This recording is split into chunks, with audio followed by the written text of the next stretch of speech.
Ladies and gentlemen, please take your seats. The show is about to begin.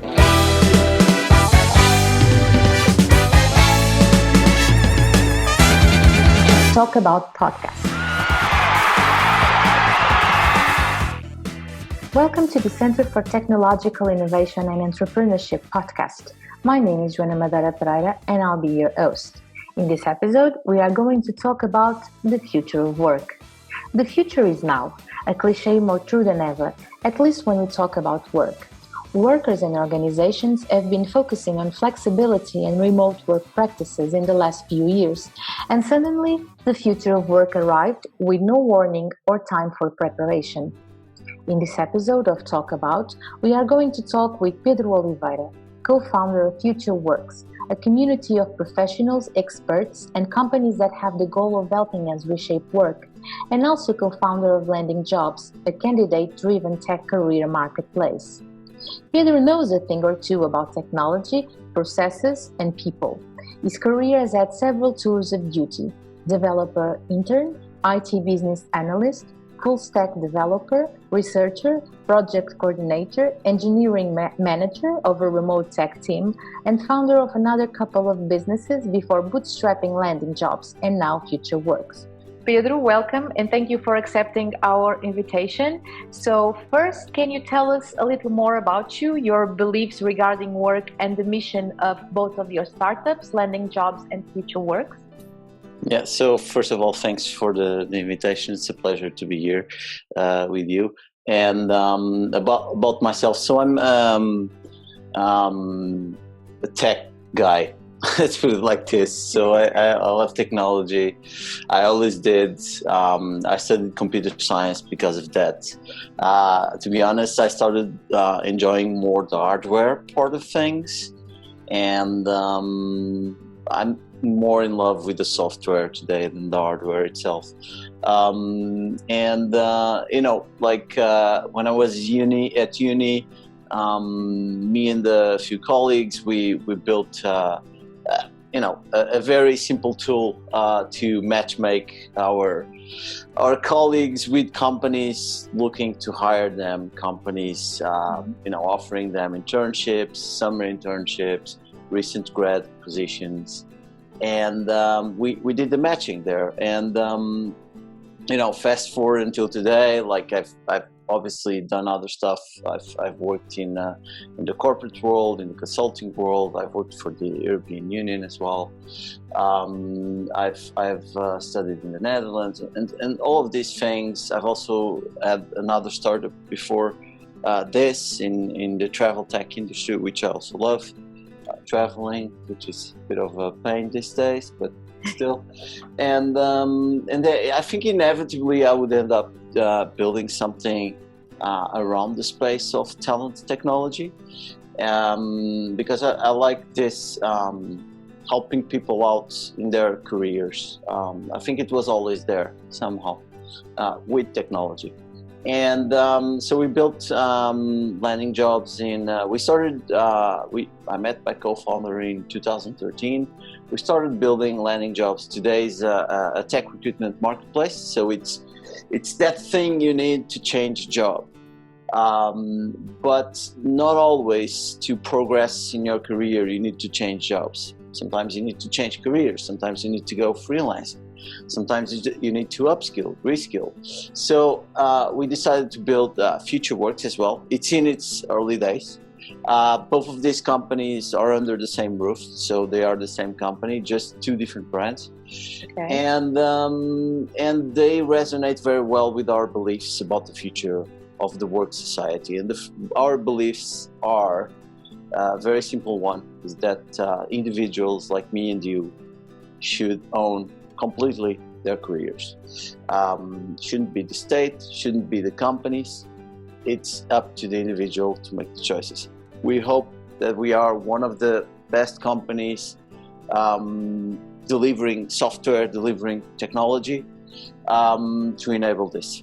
Okay, so your recent startup, as you say, FutureWorks, was born, precisely about 1 or 2 months ago. Mm-hmm. And, the tech world has always been a catalyst for the future of work, modern practices of work. It's a pioneer. Do you believe that all industries will be able to take advantage of this new imposed reality? Can work be better due to COVID-19? Yeah, I think the pandemic was a bit of a, obviously it was a horrible thing, bad thing, health-wise, economy-wise. Pretty much all the angles to look at it. We preferred it didn't happen, but there's a few positives there, and it proved a few things. It proved that the majority of the digital jobs could be done in a flexible manner, from home. Doesn't matter if it's people usually say working from home, like it doesn't matter if you're at home or somewhere else. And it kind of proved that for digital jobs, some other jobs, and I'm doing some work with a few clients of ours that they have digital work, and then they have like offline work that is very hard to digitalize, like contact with the public. But still, a part of it can be digitalized, and it can enable more flexibility to people's lives.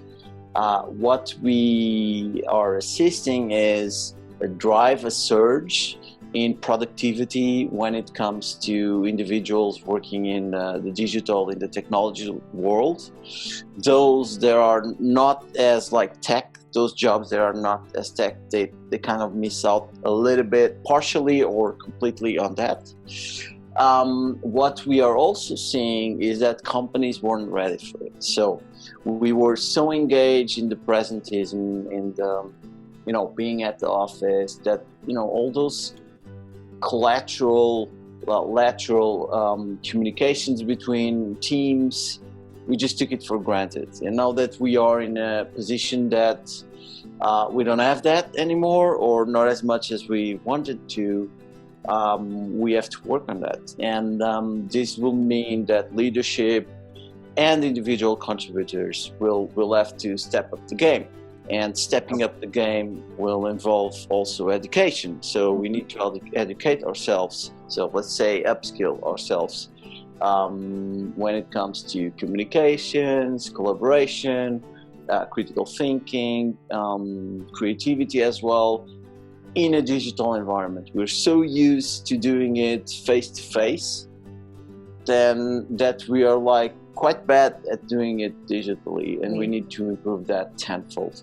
Okay. The biggest challenge is doing it in a mixed reality. So imagine we're back at the office, or the offices are back and it's safe to go.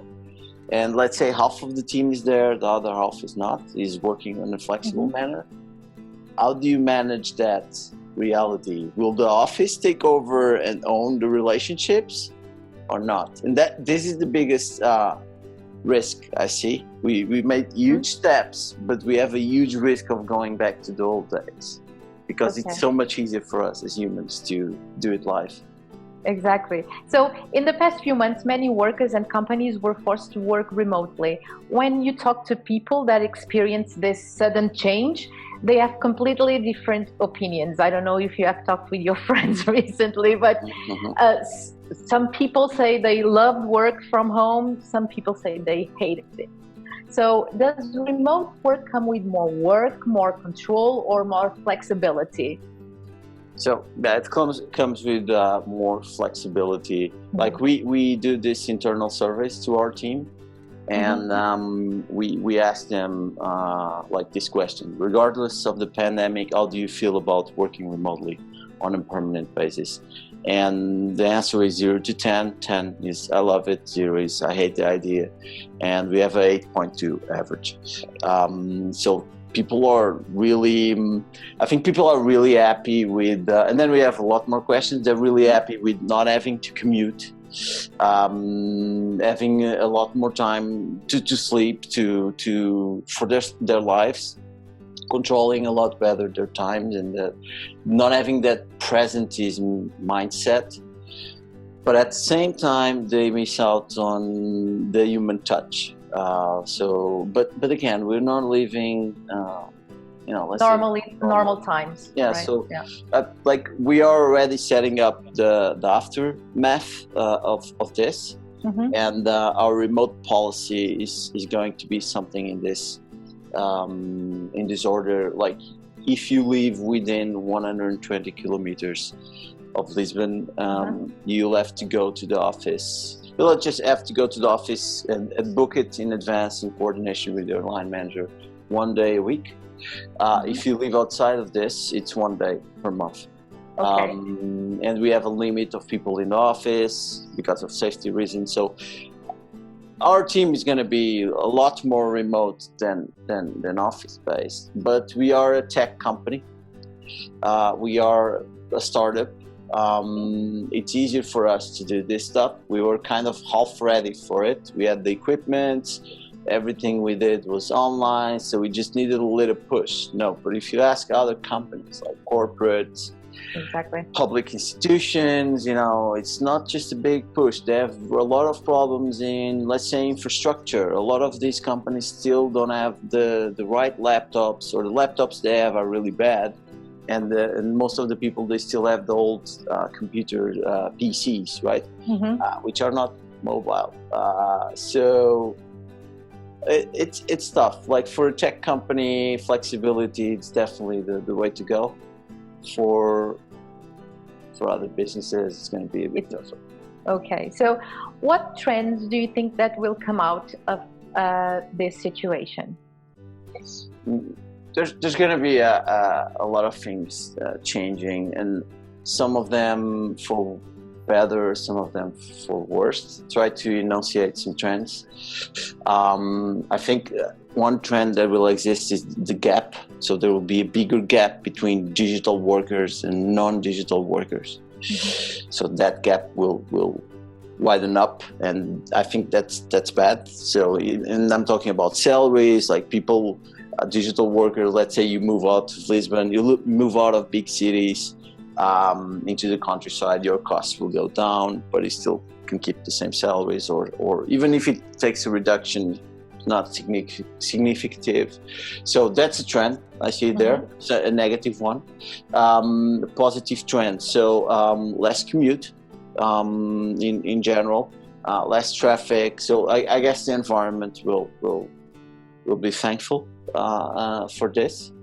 Another trend is companies investing a lot more in reskilling and upskilling their employees and people as well. So, like, again, I should have said it the other way actually, but I think people, like a lot of people, took this pandemic as a chance to upskill and reskill. And I think companies finally realized that they can support their employees a lot better. It's a really nice benefit that they can give to employees, and they can, like, their employees can learn this online. So there was this old stigma that learning had to be done, you got the trainer to go to the on-site office, and you close everybody in the room. Not everyone is in the same mindset to do their training on that day, so it's not really productive when it comes to learning. So we now, I think we're going to take a big jump in that sense. So it's a massive trend, which is online learning, and I'm really happy about that. So I mentioned 3, 1 negative, 2 positives. Okay, so yeah, it's cool. It's positive. It's a positive balance. So do you think that it's harder to disconnect with remote work? And also it is harder to connect with work when you are working from home? How do you, for instance, you as a manager, how is your day or your daily practices in work? Yeah, so I think there's I don't remember the name, but I can send you later the link, the maker's schedule versus the manager's schedule. So I think remote work is way easier for a maker. So you have a lot more deep work that, as long as things are planned out and it's not a chaos organization, you can definitely be a lot more productive. And we measured this, like our engineers, their productivity went up. And some of them have kids at home, and even with the kids it went up. So imagine without the kids, well, not saying it's the kids' fault, is with the right work environment around them, then this productivity is just going through the roof for this type of workers, so the makers. For the managers, it's slightly harder. Like some things are better, like meetings is a big thing, and meetings are like in general starting on time and ending on time. So it's actually those meetings, there are less about let's say co-creation. Are better. The co-creation meetings, I think we need to learn a lot better how to do them, like brainstorm, these sort of things. It's possible to do it, provided the fact everyone is online and in the same environment.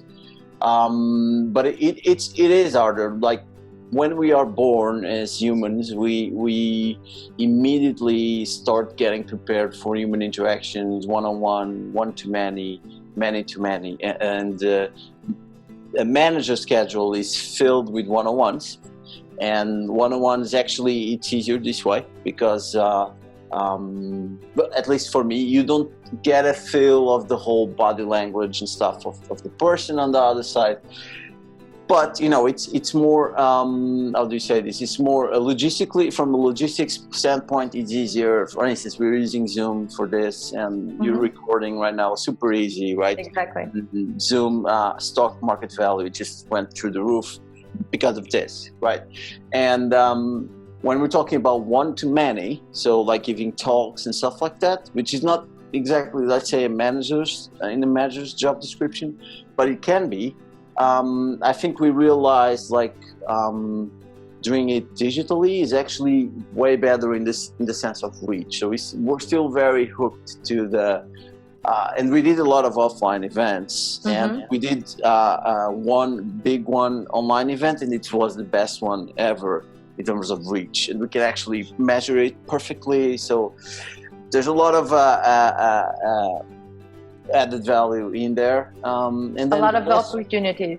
There is indeed, and then the last one is the many-to-many. That's where it's harder, like managing a meeting. We are prepared naturally to do it live in an offline environment.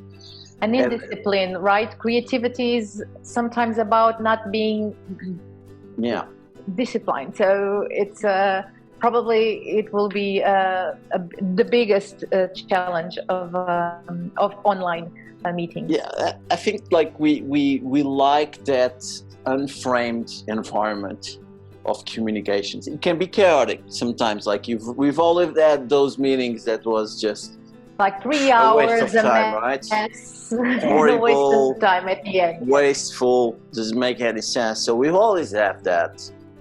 Maybe this made us be more aware about those too. So it's been a challenge, especially those, like for me, the biggest challenge, and I'm a huge advocate of remote work. I've had remote teams before, like I had a developer team, like 5 people, like a distributed team back in the day, like in 2010, something like that, 11, and we were doing a project with multiple distributed teams in Europe.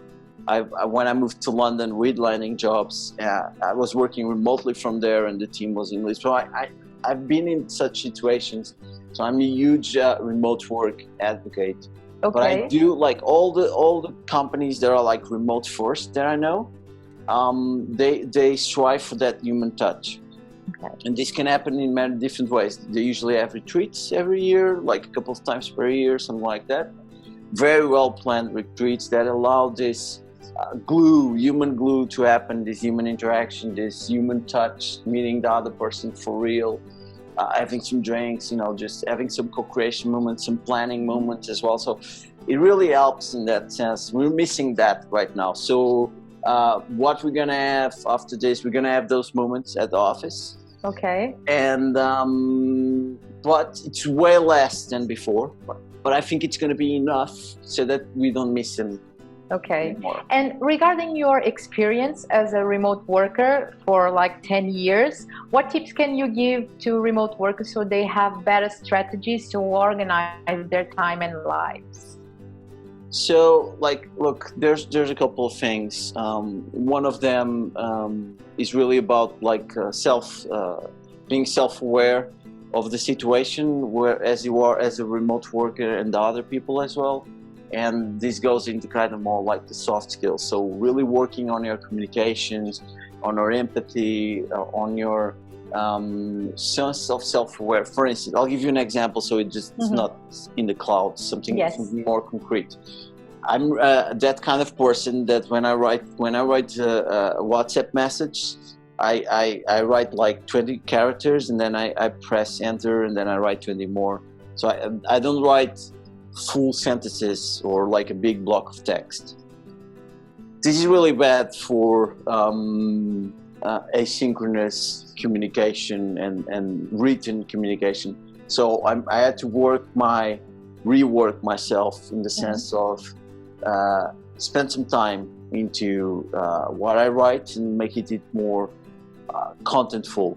In the sense of before, I was being spoiled because I have the office. If something is wrong, then I'll talk to this person. No worries. So we just privileged these unframed communications, and that's bad for business. In the sense of we're managing a business, we have goals, objectives, key results. We have planning, we have teams, we have resources, we have all these things, and then the communication part is kind of like we leave it there. Just we at the office, it's unframed. Part of it is good because we have this brainstorming and stuff, but a big part of that is also bad. So that's one thing I would advise. And the other thing is having like habits, work on your habits, having a work schedule, have a really good work environment. Some companies support this as well. So really think about the space where you're working, whether it's your home or somewhere else, as your office, and do the right thing for you, what works best for you. Okay, but do you think that you should adopt the official schedule of work, like 9 to 5, or you are working from home and you can work during night, for instance, if you are a night worker? Yeah, that depends on the companies. So on the work context you are in, and for instance, some companies they will demand kind of some overlap in terms of times, like you need to be online between this and these hours, or this is what we expect as a legit reply from your side if someone asks you a question. So there can be some rules in that sense. I prefer, again, more like flexibility. If someone is more productive at some other time, then great. But then you need to think about, like, you are part of a team. So what does that mean? Like, is everyone okay with that? So it really depends on the context you are, the context of your team and the context of the organization itself. And also, technology can have a huge role on that, on a thriving, productivity. For instance, everyone talks about Slack these days, right? It was like this tool that only a little share of companies used to have. So what kind of tools do you think that are able to boost this kind of effectiveness of remote work? Yeah, so in terms of tools, like there's so many. It really depends on like what you want to do as a company. So obviously, like, companies should have a knowledge center, whatever that is. It can be a wiki, internal wiki, or something like that. But then you need some kind of communication team. It can be Slack, can be Microsoft Teams, can be Facebook for Work as well. So there's all of this, and all of them have their own tweaks. So I really don't have a preference there. It really depends on the culture of your company, on the people that you have, and in your context as well. What works best for you? What you're gonna need a lot more, not a lot more, but the right tools that enable this remote work. And then it depends if you want more synchronous work. You were asking me about the hours.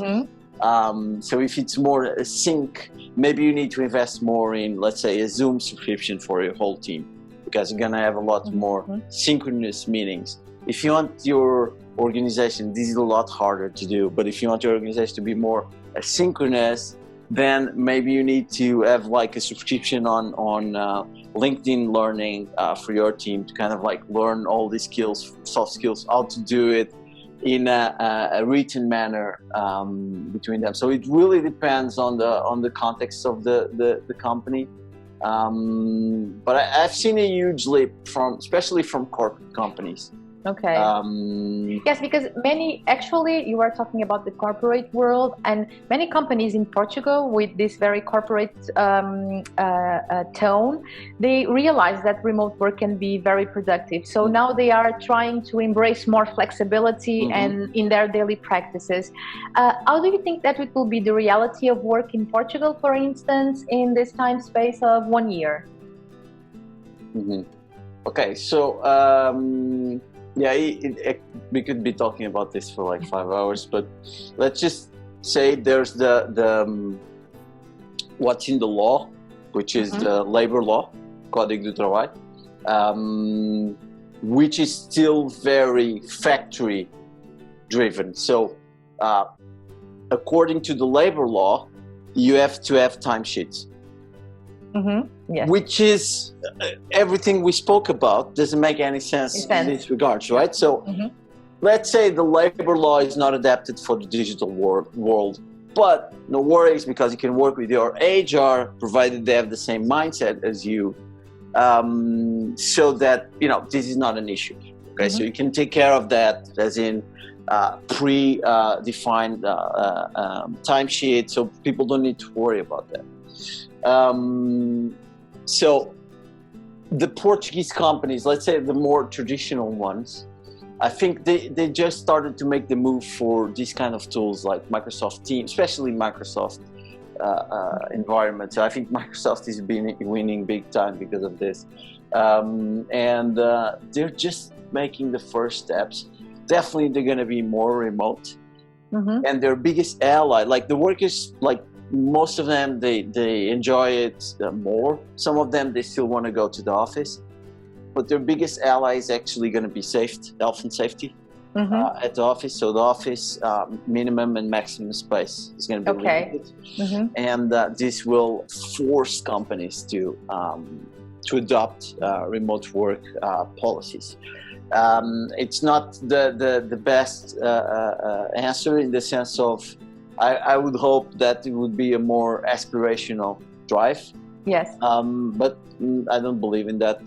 I believe it's going to be a more functional drive, and a lot of the leaderships will still, even though they will adapt a little bit, they will still measure people by their presence in those days they are at the office, just knowing they are there and getting up from their desk and going to some other desk and being able to do this.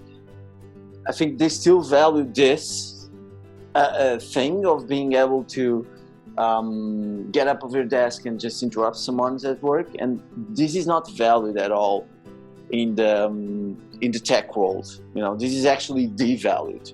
Like you should plan your work. If you want to have if you want to go and talk to someone, just send them a message. They will reply when they can. If it's super urgent, just call them, right? If you want to have a collaboration meeting, then just organize it online or something like that together. So yeah. Okay, there were also a lot of companies that during these months they had to recruit people 100% in digital process.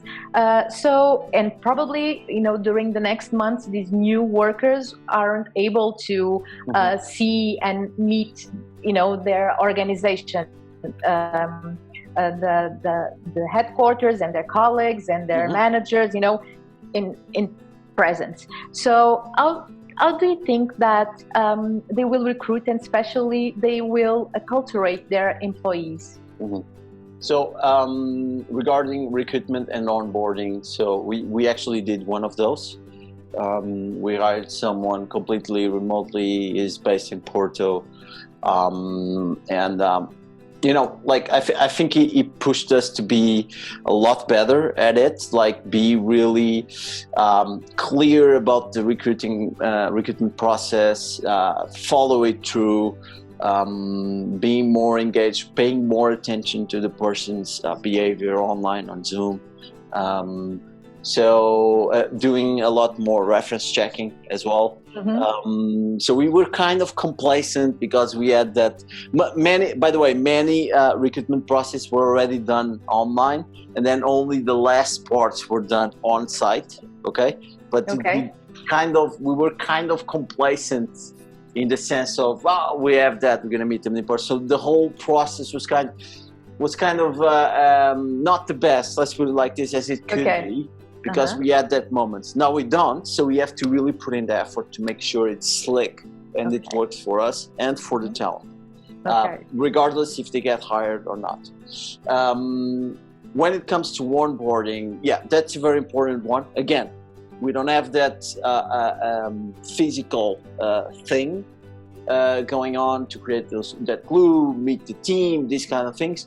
So we have to be more to push it further. So we have our team meetings online. So this person came like online, everyone digital, and present himself to the rest of the company. They had a couple of buddies, that kind of people not in the team, that kind of like gave this context. But I'm not gonna lie, it was tough, especially the onboarding part, because this person came in and they might fit in their team, but the whole structure, it will be harder for them to like, who's this guy, like to adapt the whole structure, because we were too used to seeing the person physically, and that's gone. So students of Católica sometimes have concerns about jobs opportunities that imply remote work and flexibility because they fear that it can affect their career development. Is that so, in your opinion? What do you think about that?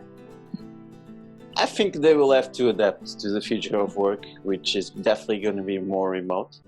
They need to get their skills on remote work, whether it's tools, whether it's the soft skills. But think about one thing as well, I was watching Mark Zuckerberg's interview when Facebook decided to be more remote.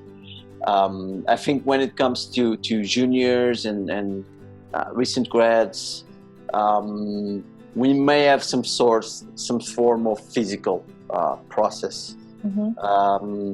The simple reason is, not sure if junior talent, it's probably better for junior talent at the beginning to have some closer contact. It's possible to do it remotely, obviously, but my point, I will try to make it clear. For instance, most of the companies that were remote first, before the crisis, before COVID, they would usually not hire junior talent. They would only hire more senior talent. Why? Because we had life experience, we had work experience, so we know how to communicate. We know life is not only black and white. There's different shades, and someone so young, is taking the first steps in their career, it can be harder. Definitely, they're gonna have remote experience sooner than most of us did in our entering the market process. But I think like companies, especially more corporate companies, they will still enable that offline environment. Well, provided it is safe, of course, but they will enable this offline environment for junior talent to be inducted into the company. And but they will have to be more remote as well. So I don't think it will damage their careers at all, honestly. I think it's a mental block that is something new, we don't know, so we just put it as a blocker instead of an answer. Okay, so we are talking about remote work, but the future of work isn't only about that. So reskilling, as you said, upskilling, constant learning, soft skills are also dimensions of it. What can you tell us about the importance of all these tools for you for the future of work? Yeah, so I think like the traditional education model, as you're bored and then you start going to school and then you go to uni and you have that kind of learning process there, and then you have one career. I think that's gone. So there's different how do you say this? There's different ways to put it, analogies for this. One of them is the surfer. So you kind of like imagine your career is like when you're surfing. So you're taught how to use the board and some dynamics of the sea. You can watch other people and stuff, and then in the beginning you just do the. By the way, I'm not a surfer, so it sounds like I'm a huge surfer. I'm not, and then you go on the ocean. You take a wave, and this wave is like your first career. So you learn how to go on this type of wave. And then you take the wave, take some time, that's your career, you take that one. And then when it reaches the end, you have to relearn again and then take another wave and go until the end, which is when you stop working, okay? And there's another analogy which I like very well, completely different. It's like your career is like an abstract painting. Each step in your career is like a brush, paintbrush. And at the end of your career, you take a step back, you look at the painting, and that's where your career is like.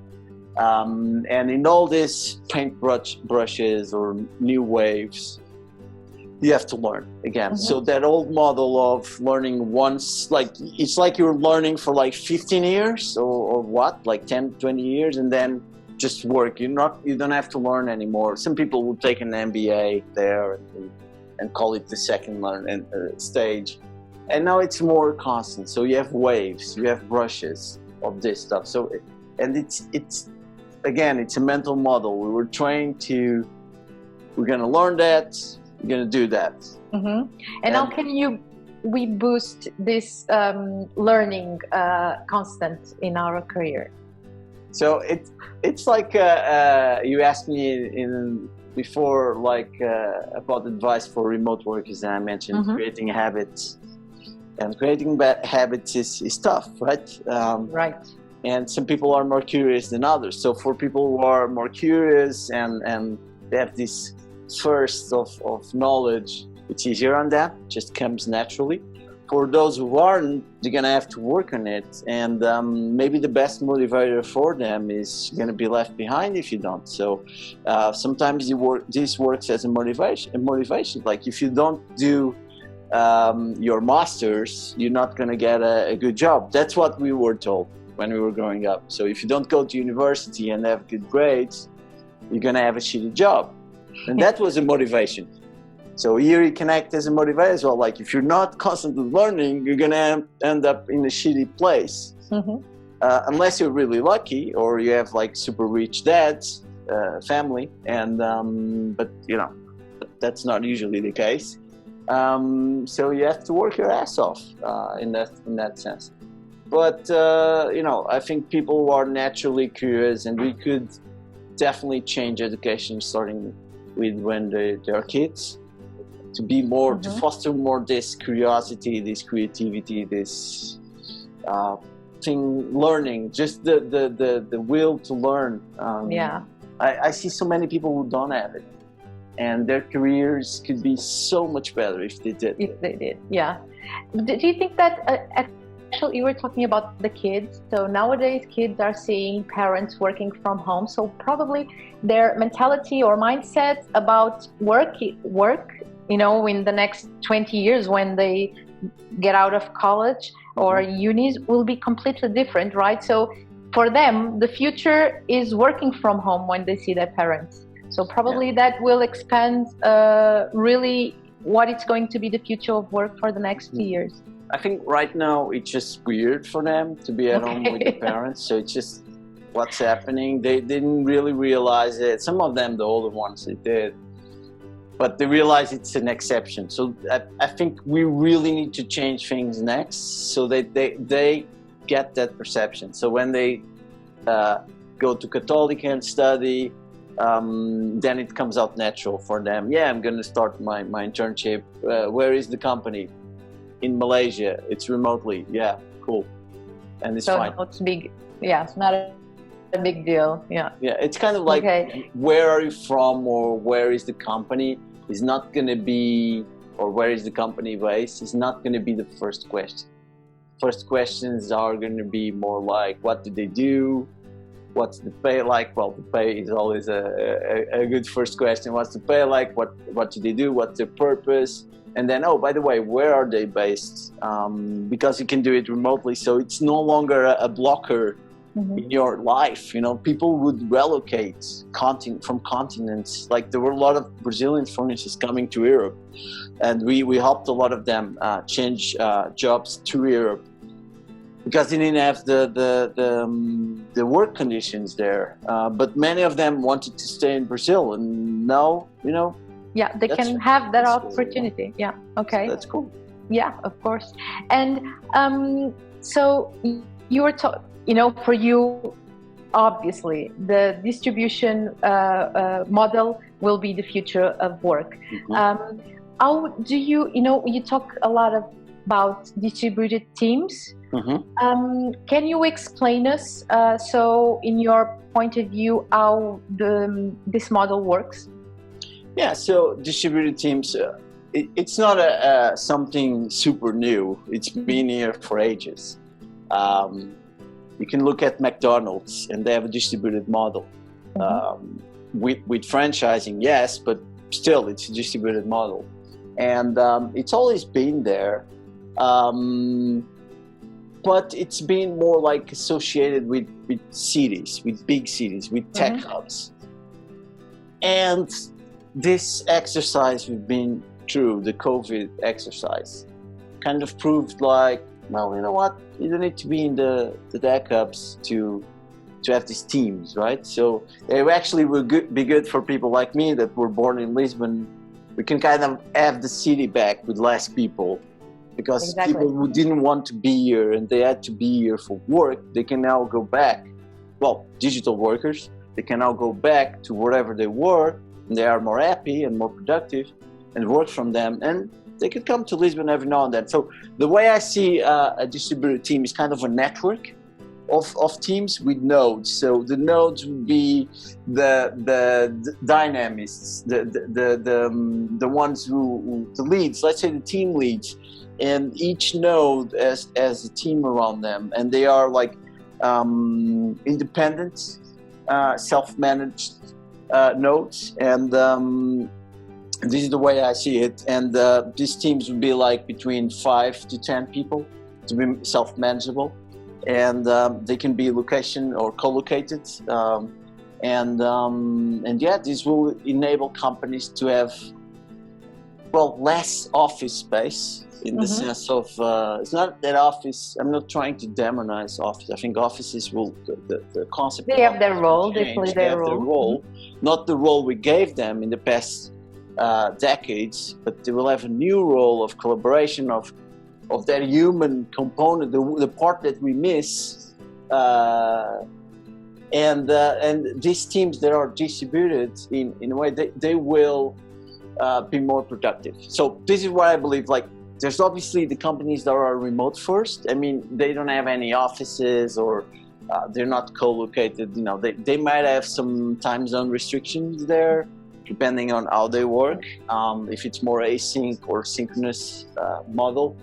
But for the rest of the companies, we were more office first. That's going to stop, and we're going to go more to distributed first. And this is the model I like more, because there's a lot of gains in the distributed model. For instance, we talk a lot about diversity as a good thing, and it is. Exactly. And by having this model, like, you can have different people. You're not dependent on the location. Location would be a diversity blocker. Okay. In this model, you don't have that. But at the same time, for instance, like I've lived in London, and it's the melting pot, right? Great. How many Londons are there? Not many, right? So it's already a blocker there. Like, who's there as opportunities that other people outside of London don't. And actually, part of the reason that Brexit happened was because of that. Like, people outside of London hated London. Okay. But all of them wanted to go there to make money. So it's kind of this thing. And let's stop having that and having a more distributed sense of team, but still with the sense of belonging. So you can have like a team in Portugal, let's say a team in Ericeira, in Sesimbra. People that live around there, they meet once a week in a small office there. And then the rest of the time they have their own workspaces wherever they are. They can have a camper van, they can have whatever. It's up to them, what makes them happy, provided the fact that they can deliver, right? Yeah. So, and this will make us move from a command and control system to a results-driven workplace. And this is the biggest thing, like, especially in public institutions, which the management system is slightly different from private companies, where like they don't have, like, they have objectives obviously, but it's not like let's say profit driven or sustainable driven objectives. So it's a slightly different way of measuring.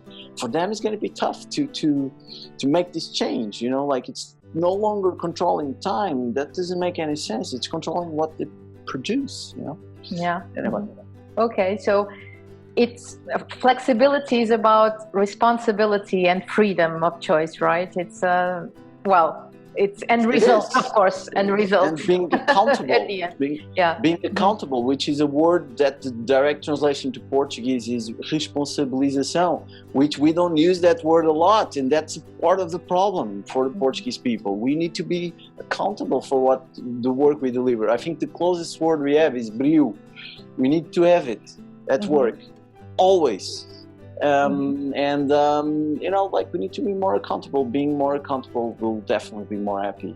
Okay, so final question. What message would you like to give to young entrepreneurs starting their businesses, and also young professionals entering in the work market regarding to their future?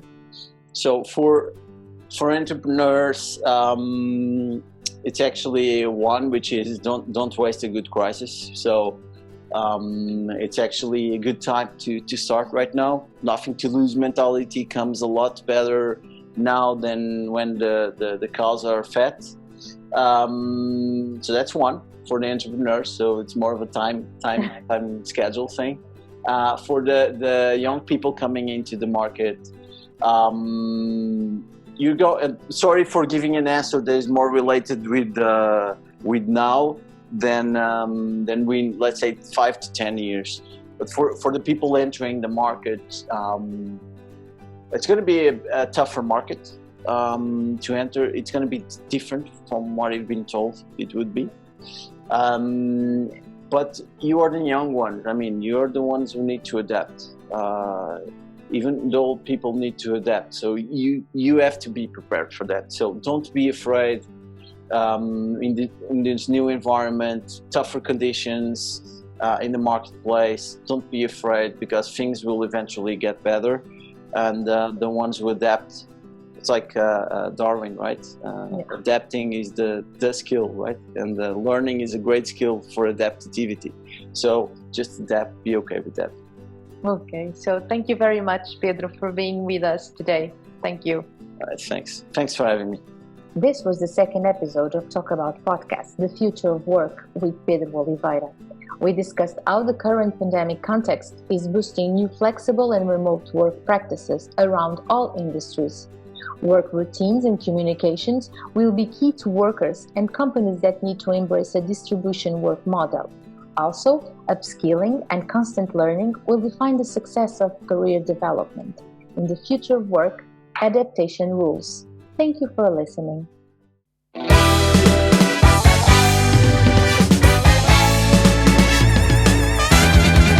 Talk About Podcast.